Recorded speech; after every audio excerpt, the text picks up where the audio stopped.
আসসালামু আলাইকুম, শিউলিস কুকিংয়ে সবাইকে আবারও স্বাগতম। আমি আরেকটি নতুন রেসিপি নিয়ে হাজির হলাম। আজকে আমি রান্না করে দেখাবো কাচ্চি বিরিয়ানি। এই কাচ্চি বিরিয়ানিটা কিভাবে দমে না বসিয়ে, কিভাবে কোনো পেপার না দিয়ে, কোনো কিছু না দিয়ে কিভাবে তৈরি করা যায় সহজ পদ্ধতি আজকে দেখাবো। এটা তৈরি করার জন্য প্রথমে আমি নিয়েছি বাদাম, নিয়ে নিয়েছি জিরা, পরিমাণ মতো জিরা নিয়ে নিয়েছি দারচিনি, এলাচ 5টা, নিয়ে নিয়েছি গোলমরিচ, লং, নিয়ে নিয়েছি জায়ফল, নিয়ে নিয়েছি আদা, এখানে নিয়েছি রসুন, আর এখানে নিয়েছি জয়ত্রী, 2 টুকরো জয়ত্রী নিয়েছি। ওইগুলোকে আমি এখন পাটার মধ্যে ভালো করে পিষে নেব। সবগুলা মশলা আমি একে একে পাটার মধ্যে পিষে নেব। আমি এখানে কাচ্চি রান্নার জন্য এখানে আমি নিয়েছি গরুর মাংস। আমি গরুর মাংসগুলোকে ছোট ছোট করে কেটে নিয়েছি।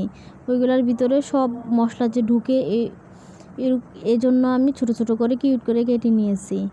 দেখেন ভিউয়ার্স, আমার গরুর মাংসগুলো কীরকম করে কেটে নিয়েছি। এখানে আমি সবগুলা মশলা বেটে নিয়েছি। আমি একে একে সব মশলা মাংসের মধ্যে দিয়ে দেব। প্রথমে আমি দিয়ে দিলাম জিরা বাটা, তারপরে দিয়ে দিলাম এটা হলো গোলমরিচ দিয়ে দিলাম, গোলমরিচ আর নাকফুল। আর এটা হলো আদা রসুন বাটা, এটা হলো বাদাম বাটা দিয়ে দিলাম। তারপরে আমি দিয়ে দিলাম এলাচ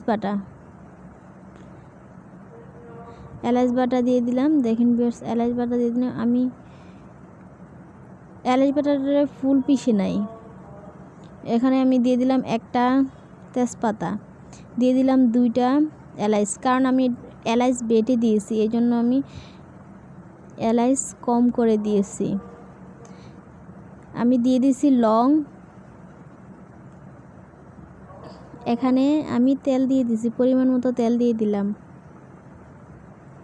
এখন এগুলোকে সুন্দর করে মাখাবো মশলাগুলোকে। এখন আমি গুঁড়া মশলা অ্যাড করে দেব। দিয়ে দিলাম হলুদের গুঁড়ো 1 চা চামচ, এখন দিয়ে দিব মরিচের গুঁড়ো 1 চা চামচ, স্বাদ মতো লবণ দিয়ে দিলাম।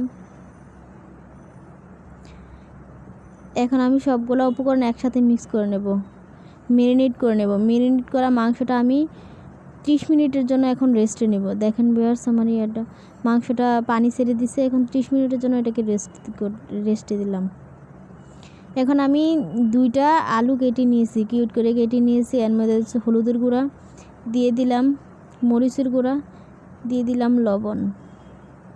এগুলোকে মাখাইয়া এখন আমি এগুলো তেলে ভেজে নেব। এখন চুলাতে আমি একটা কড়াই বসিয়ে দিয়েছি, এর মধ্যে পরিমাণ মতো তেল দিয়ে এখন আলুগুলা কড়াইয়ের মধ্যে দিয়ে দিলাম। উল্টায় পাল্টায় এগুলাকে, আলুগুলা হয়ে আসলে আমি এখন নামাই ফেলবো। আমি আলুগুলাকে নামাই ফেলছি।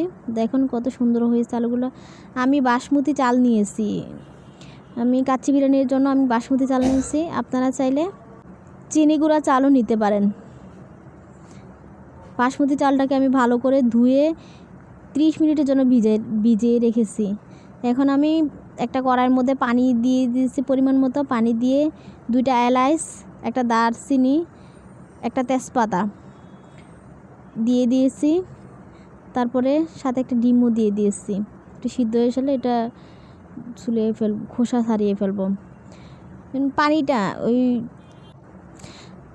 চালটা যেখানে সিদ্ধ করবো সেখানে পানিটা নুন দিতে হবে, লবণ ভালো করে দিতে হবে, যেন নুনতা হয়, পানিটা যে নুনতা হয়, চাউলটা যে একটু নুনতা হয়, তা না হলে নুনতা হবে না চাউলগুলা। এখন আমি ম্যারিনেট করা মাংসের মধ্যে আমি দিয়ে দিলাম পেঁয়াজ বেরেস্তা দেওয়ার পর আমি কিউট করে আলুগুলা কেটে রাখা যেগুলো ভেজে রেখেছিলাম এই আলুগুলা বসিয়ে দেব। আলুগুলা বসিয়ে দিলাম। তারপর আমি চাউলগুলা একে একে এগুলোর উপরে ছড়িয়ে দেব। এখন চাউলগুলো আমি এগুলোর উপর একে একে ছড়িয়ে দিলাম। তারপরে ভিউয়ার্স দেখেন, আমি একটা পাত্রের মধ্যে দুধ নিয়েছি, একটু পরিমাণ মতো দুধ নিয়েছি। দুধ নিয়ে এটার মধ্যে আমি অরেঞ্জ ফ্লেভার আসবে একটা ফুড কালার দিয়ে দিলাম। এটা মিক্স করে নিলাম কালার আসার জন্য। এটা মিক্স করে আমি ভাতের উপরে দিয়ে দিলাম। ভিউয়ার্স আরেকটা কথা, ভাতটা যে সিদ্ধ হওয়ার পর হাফ সিদ্ধ হবে, হাফ সিদ্ধ হওয়ার পর এটা সেকে নিয়ে নিতে হবে। এটা সেকে নিয়ে তারপরে ওইটা মাংসের উপরে ছিটিয়ে দিতে হবে। দেখেন ভিউয়ার্স আমি দিয়ে দিলাম এটা। আমি বিরিয়ানিটা দমে দেওয়ার জন্য আমি একটা কড়াই বসাই দিয়েছি। কড়াই বসাই দিয়ে তারপর কড়াইয়ের উপরে বিরিয়ানিটা দিয়ে দিলাম, উপরে একটা ঢাকনা দিয়ে দিলাম। এই ঢাকনাতে আমার হয়ে যাবে। দেখেন ভিউয়ার্স আমার বিরিয়ানিটা কত সুন্দর হয়েছে, আমার মাংসটা কত সুন্দর সিদ্ধ হয়ে গেছে। দেখেন ভিউয়ার্স আমার মাংসটা অনেক সুন্দর করে সিদ্ধ হয়ে গেছে। আর দেখেন ভিউয়ার্স কত সুন্দর হয়েছে।